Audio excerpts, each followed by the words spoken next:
예, 제가 아까도 잠깐 언급드린 바가 있는데 사사건건에 약간의 변화가 있어서 경제 소식을 알기 쉽게 전하는 이 코너, 이 코너는 이제 수요일이 아니라 매주 월요일에 여러분들을 찾아뵙기로 했습니다. 오늘도 박연미 경제평론가 제 옆에 나와 있습니다. 어서 오십시오.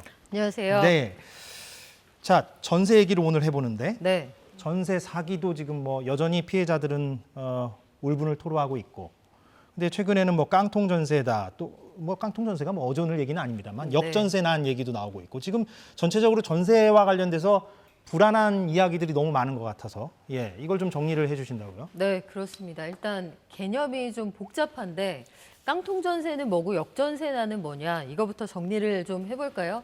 깡통 전세는 우리가 흔히 속에 아무것도 들어있지 않고 빈 깡통이다 이런 표현 쓰잖아요. 깡통 전세라는 건 전세금 대비해서 매매가가 전세금에도 못 미친다 할 때, 내가 예를 들어서 전세로 들어갈 때 3억 5천에 들어갔는데 이 집 팔려고 내놓으면 3억도 못 받는다. 그러면 이 집은 이미 깡통 전세에 해당하는 그런 주택이 된다. 이렇게 보시면 되겠고, 전세난이라고 하면 전세를 구할 때 전셋집 구하기가 어렵다 이런 상황인데요. 역전세난이라고 하면 집주인들이 어디 전세 들어오실 분 없나요? 구하러 다닌다 이런 뜻입니다.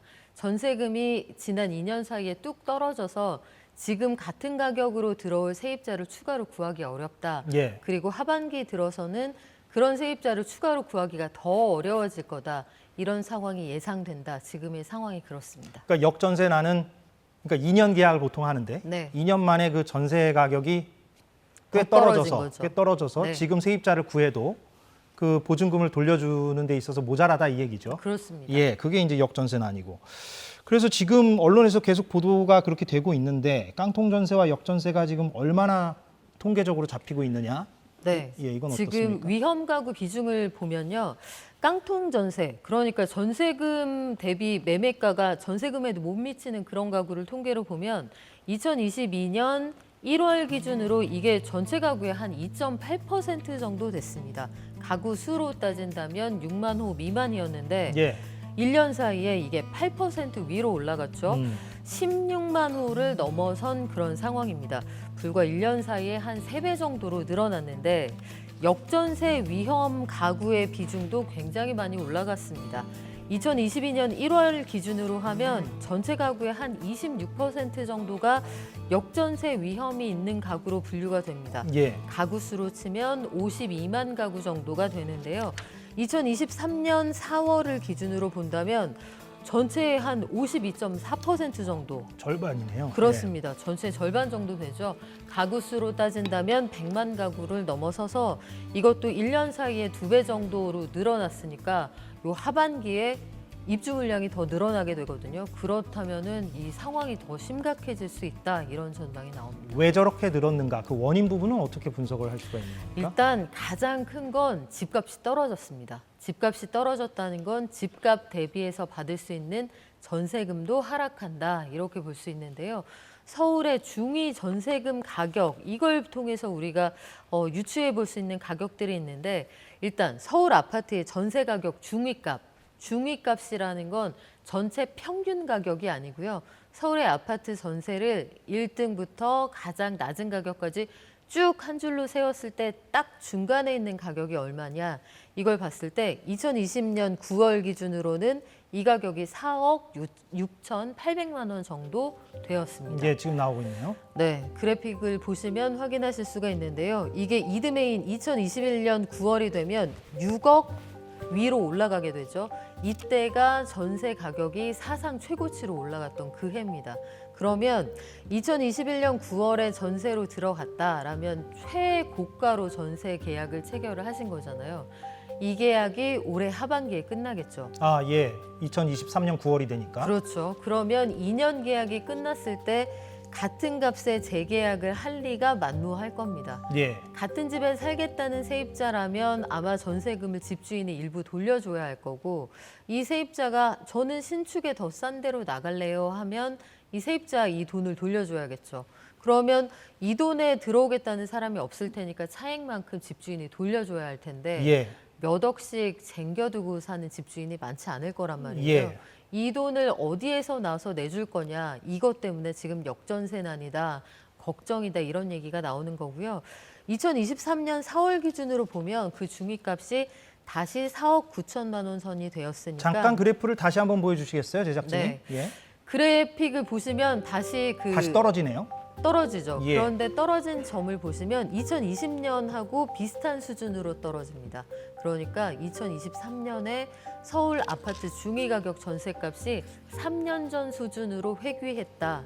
그러면 그 사이에 올랐던 가격만큼 전세금을 올려받았던 집주인들이 차액을 어디선가 메워서 내줘야 하는 상황이 됐다. 이렇게 예, 보셔야 됩니다. 상황이 이해가 됩니다. 네. 그래서 세입자들은 혹시 내가 보증금을 못 돌려받는 거 아니야? 이렇게 이제 불안해하실 수가 있잖아요. 그래서 최근에 임차권 등기 이게 이제 많아졌다고. 이건 어떤 개념입니까? 임차권 등기는 간단하게 설명을 드리면 내가 이제 계약이 끝나서 나가야 되는데 집주인이 저런 여러 가지 사정 때문에 돈을 제때 못 돌려주는 거죠. 하지만 그 집에는 여러 가지 사유로 더 이상 살 수가 없게 되고 집주인이 내 보증금뿐만 아니라 금융기관에서도 돈을 빌렸는데 갚지 못한다라면 집이 소위 경매로 넘어가지 않겠습니까? 그러면 그 집에는 더 이상 살 수 없는데 나는 보증금을 받아야겠고 이때 사정이 이러저러하게 되었다 법원에 알리게 되면 이사는 가도 그 집에 실제로 거주할 때와 같은 대항력을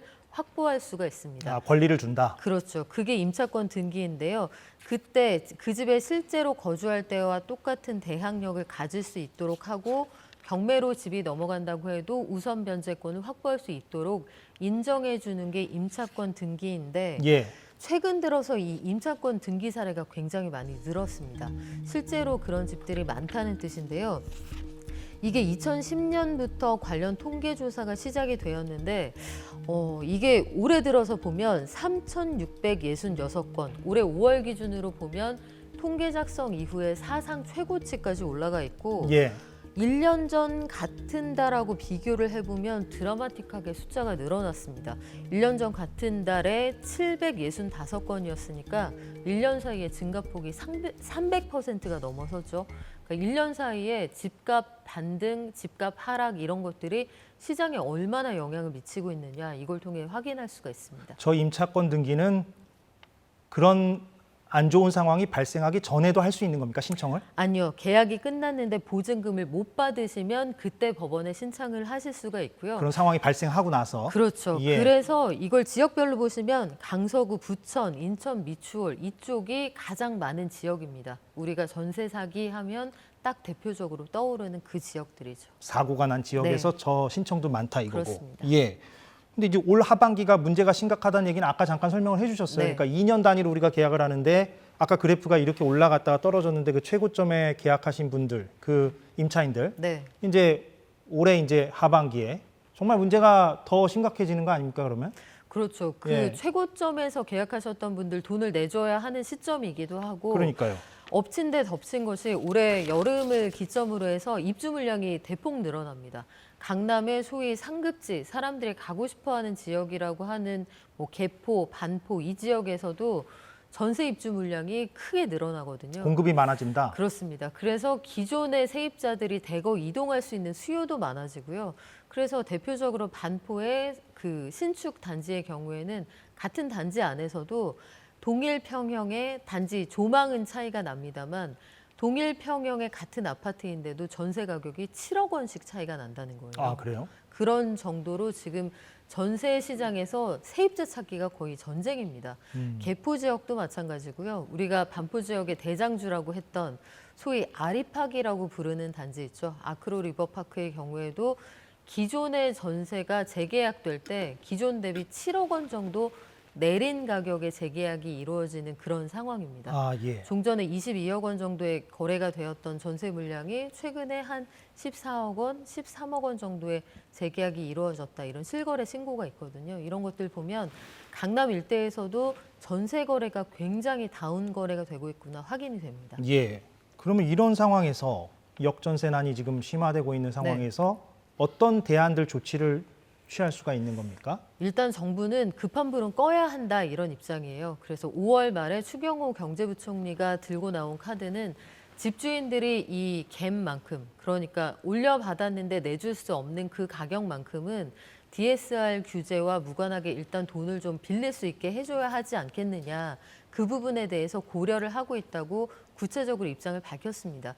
DSR이라는 게 가계부채 관련해서 거의 최종적으로 남아있는 보루인데 이 부분이 어쩔 수 없다. 그러니까 세입자들의 권리 보호를 위해서는 어쩔 수 없이 그 부분에서는 특별히 좀 규제를 해소해야 하는 부분이 있지 않겠느냐. 아마 정부 입장이 그렇게 회귀하는 것으로 보이는데요. 확정은 아닙니까? 그렇게 확정은 아니고요. 예. 일단 어떤 방식으로든 과거에 2008년 세계금융위기 이후에 사용이 되었던 그 정책, 그러니까 전세금 못 돌려주는 집주인들이 추가 대출 받을 수 있게 해줬던 그 정책이 이번에도 한번 쓰일 것으로 보이는데 구체적으로 DSR을 완전히 면해줄지 뭘 어떻게 할지는 세부안이 아직 나오진 않았습니다.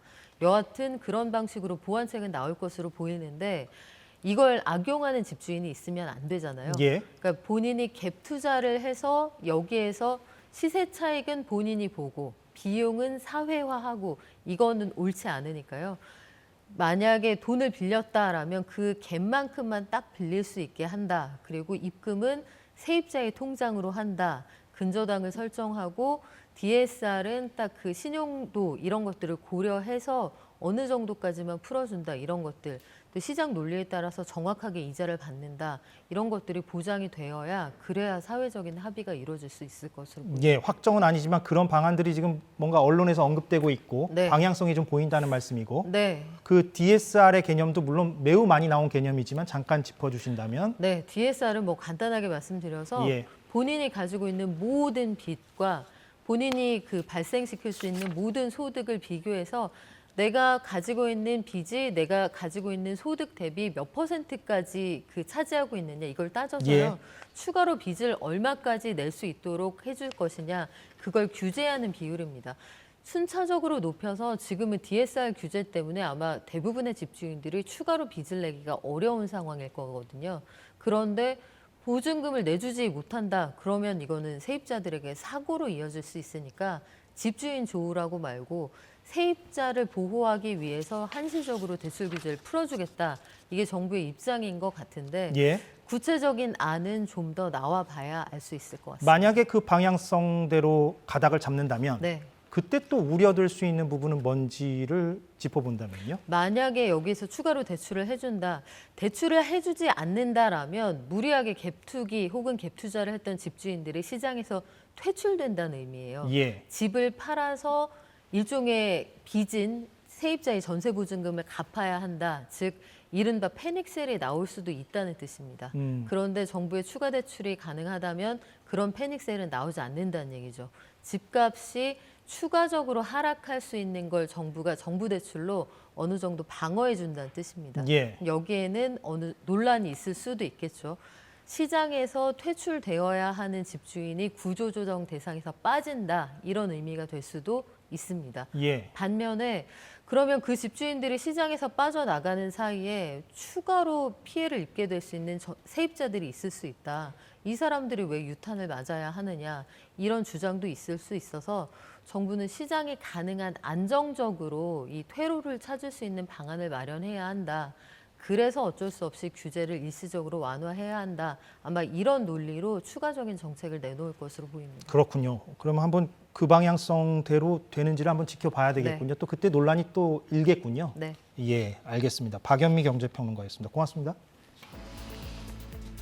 네, 오늘 사사건건 여기까지 하겠습니다. 내일 현충일이죠. 저희는 모레 오후 4시에 돌아오겠습니다. 고맙습니다.